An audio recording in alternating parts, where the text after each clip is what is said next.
പത്തനംതിട്ട റാന്നി മന്ദിരപ്പടിയിൽ വാഹനാപകടത്തിൽ ഒരാൾ മരിച്ചു. തീർത്ഥാടകരുടെ വാഹനങ്ങൾ കൂട്ടിയിടിക്കുകയായിരുന്നു. ആന്ധ്ര സ്വദേശിയെ അയ്യപ്പ ഭക്തൻ മരിച്ചു. സിഖി അബിലാൽ തീരുന്നുണ്ട്. അബിലാൽ, അമിത വേഗതയായിരുന്നു അപകടത്തിന് കാരണമായത്.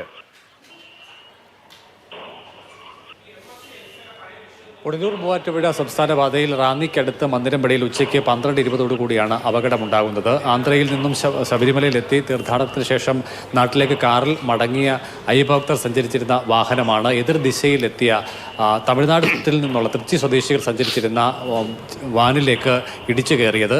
കാറിൻ്റെ ഡ്രൈവർ ഉറങ്ങിപ്പോയതാണ് അപകടത്തിനിടയാക്കിയതെന്നുള്ളതാണ് മനസ്സിലാക്കുന്നത്.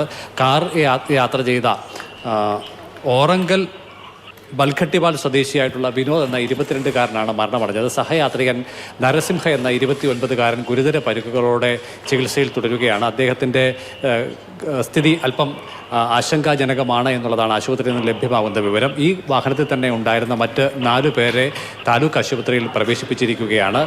അപകടത്തെ തുടർന്ന് ഈ മേഖലയിൽ ഗതാഗതം ഏറെക്കുറെ 45 മിനിറ്റ് സമയമാണ് ഭാഗികമായി തടസ്സപ്പെട്ടത്.